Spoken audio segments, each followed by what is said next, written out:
Welcome to another edition of Mark's Inspiration. Glad you could join me here today, as always. And it's a beautiful, warm spring day in St. Louis, Missouri today. Gonna be a hot one. 99 degrees they're predicting. Yesterday it was about 95.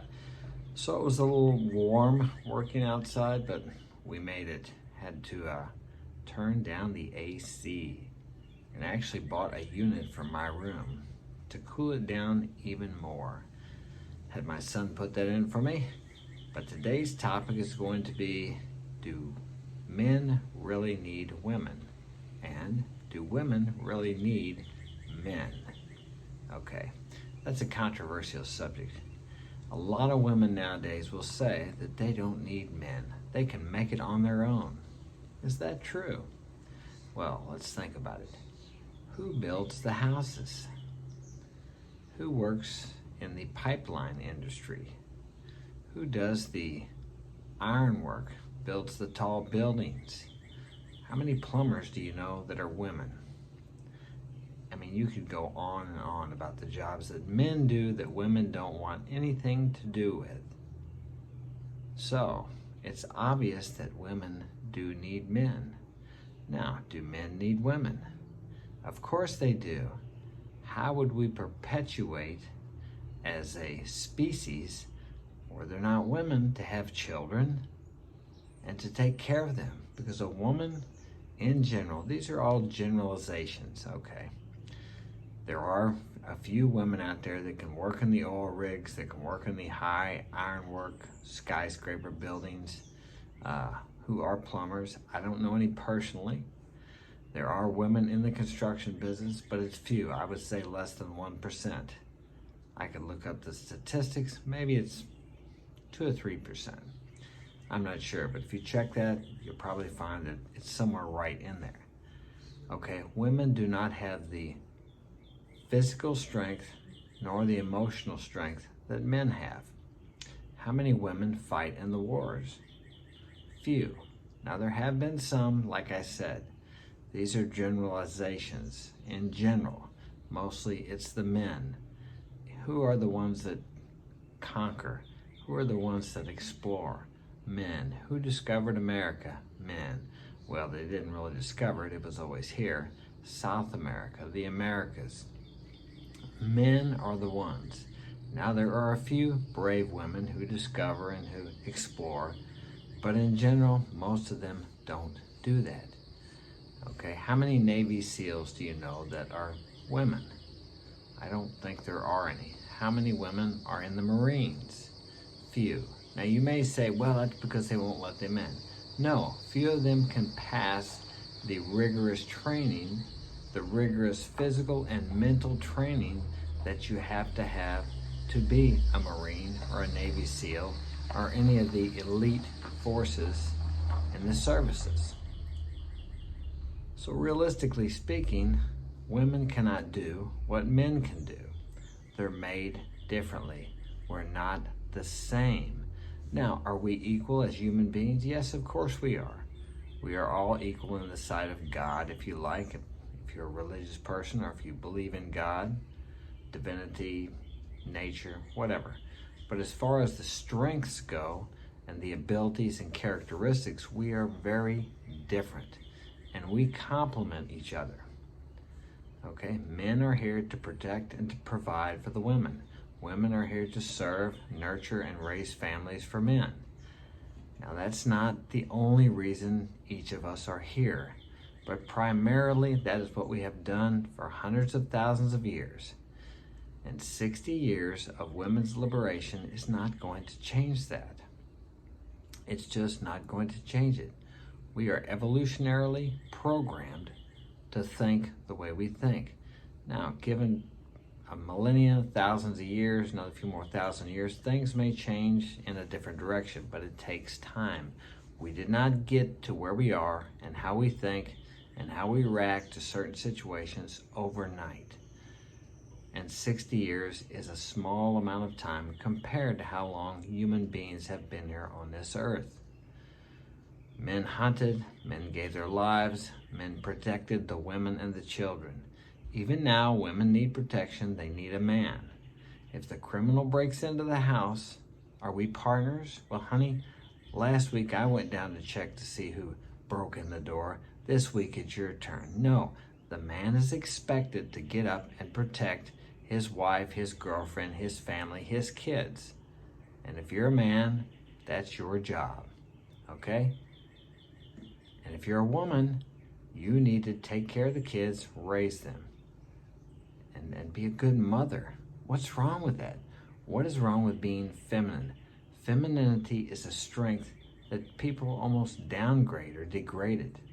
There is no more nobler career than a woman who stays home and raises her children. Okay, what's the alternative?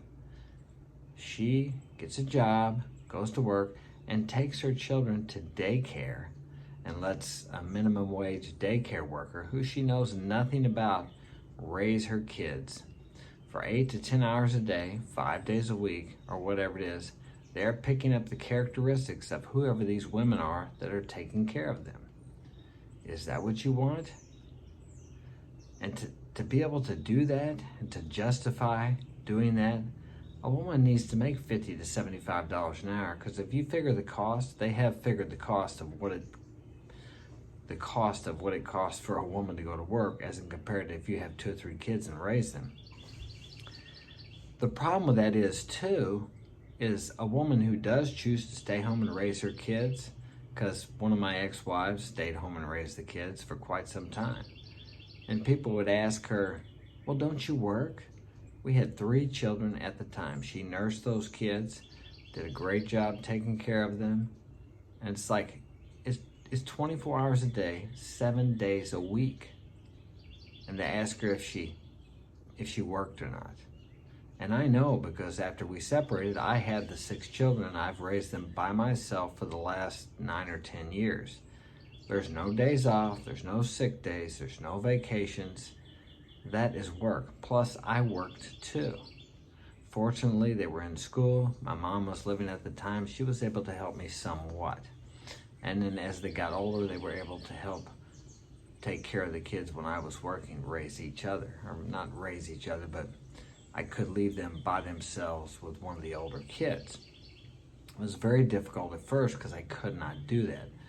Fortunately, at that time, I was helping my mother take care of my father, and I was getting support from, actually I was on welfare, okay? That was like 10 years ago, because I couldn't work because I was taking care of my father.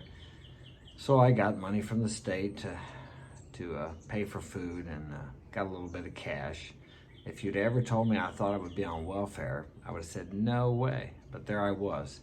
It was a humbling experience for me. It really was. I hated going through the grocery lines with that card and, buying my groceries. But it served its purpose. I paid, excuse me, I paid taxes all my life, so I took advantage of it. I used it. It has its place. It helped me to be able to take care of my father for 4 years until he passed, because he needed 24-hour-a-day care, and it helped me raise the 6 kids. So, and I have nothing against taking your kids to daycare. I'm saying that given a choice, I believe the better choice is, rather than have the SUV and the $500,000 house or whatever it is, if you can stay home and you have a husband who will provide for you and your children, and you can stay home and raise those kids, the children will be much better off if you can do that. If you do that, rather than buy the SUV and have all the expensive jet skis and all these things in storage trailers that we don't even use. Because if you put money and things before your kids, then where do you think they're going to put you when you get older? In a nursing home? They're not going to have time for you because you were so busy making money that you didn't have time for them. And then when you got home from work, picked them up from daycare, you're wore out. You have no energy left for your children. Now, I understand there are women who have to work. The father's gone for whatever reasons, so you have no choice. You have to survive. But I'm talking about married couples who are just out there trying to make money so they can have the big home, the 2 cars, and all this. When I was a kid, a lot of the women didn't have cars. We had 2-bedroom houses, The only people that had 3-bedroom houses were the doctors and lawyers. There were a few of them around town. Now, of course, you're free to choose to have any lifestyle you want. But how well is this working? As I said, I have 6 kids here, and I have many children come here and visit my kids. They're getting grown now. Half of them don't have fathers in the home. They're taking the trash cans out. It's trash day. Half of them don't have fathers in the home. They have no masculine presence in the home. And these women, some of them have to work. So the kids are being raised in daycare or in schools. Are those the values taught in school that you want your children to have? The school's actually taking over the part of the parents. We have, they send me notices home, and they're going to teach your kids about this type of sex or genders or all these things. These things need to be taught in the home by the parents. But the state takes over the job because the parents are too busy working to take the time out to teach their children about these things. These are very important things you need to teach your children about, like the improper touching thing. They send me notices home telling me we're going to have a thing about good touch and bad touch or something like that. I've taught my children that. I've talked to them about how that works and what they should do if anything like that ever happens to them. That's my job as a parent. And as busy as I am, I have a couple businesses, and I raise my kids. I have time to talk to them about that.